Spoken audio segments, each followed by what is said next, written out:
And the Lord said unto Moses, Go in unto Pharaoh, for I have hardened his heart and the heart of his servants, that I might show these my signs before him, and that thou mayest tell in the ears of thy son and of thy son's son what things I have wrought in Egypt, and my signs which I have done among them, that ye may know how that I am the Lord. And Moses and Aaron came in unto Pharaoh, and said unto him, Thus saith the Lord God of the Hebrews, How long wilt thou refuse to humble thyself before me? Let my people go, that they may serve me. Else, if thou refuse to let my people go, behold, tomorrow will I bring the locusts into thy coast, and they shall cover the face of the earth, that one cannot be able to see the earth, and they shall eat the residue of that which is escaped, which remaineth unto you from the hail, and shall eat every tree which groweth for you out of the field. And they shall fill thy houses, and the houses of all thy servants, and the houses of all the Egyptians, which neither thy fathers nor thy fathers' fathers have seen, since the day that they were upon the earth unto this day. And he turned himself and went out from Pharaoh. And Pharaoh's servants said unto him, How long shall this man be a snare unto us? Let the men go, that they may serve the Lord their God. Knowest thou not yet that Egypt is destroyed? And Moses and Aaron were brought again unto Pharaoh. And he said unto them, Go, serve the Lord your God. But who are they that shall go? And Moses said, We will go with our young and with our old, with our sons and with our daughters, with our flocks and with our herds will we go, for we must hold a feast unto the Lord. And he said unto them, Let the Lord be so with you, as I will let you go, and your little ones. Look to it, for evil is before you. Not so.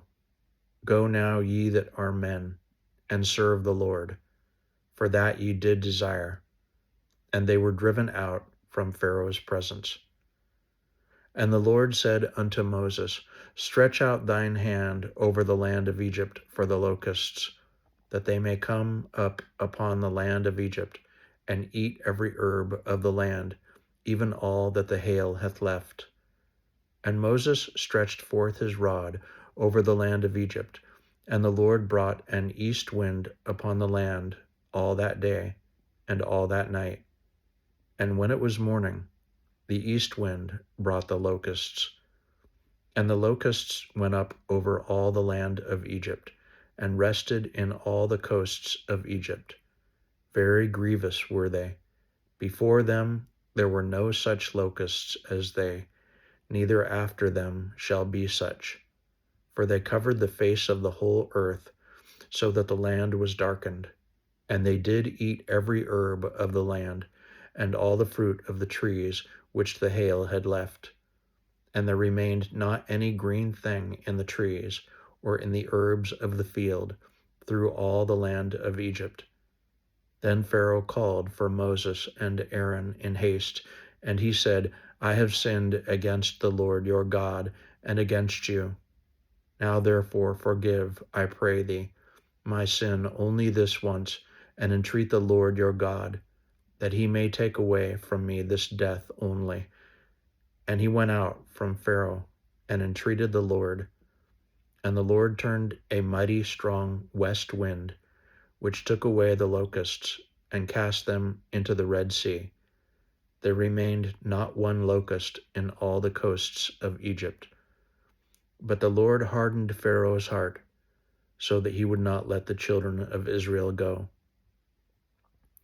And the Lord said unto Moses, Stretch out thine hand toward heaven, that there may be darkness over the land of Egypt, even darkness which may be felt. And Moses stretched forth his hand toward heaven, and there was a thick darkness in all the land of Egypt 3 days. They saw not one another, neither rose any from his place for 3 days. But all the children of Israel had light in their dwellings. And Pharaoh called unto Moses and said, Go ye, serve the Lord. Only let your flocks and your herds be stayed. Let your little ones also go with you. And Moses said, Thou must give us also sacrifices and burnt offerings, that we may sacrifice unto the Lord our God. Our cattle also shall go with us. There shall not an hoof be left behind, for thereof must we take to serve the Lord our God. And we know not with what we must serve the Lord, until we come thither. But the Lord hardened Pharaoh's heart, and he would not let them go. And Pharaoh said unto him, Get thee from me, take heed to thyself, see my face no more. For in that day thou seest my face, thou shalt die. And Moses said, Thou hast spoken well. I will see thy face again no more.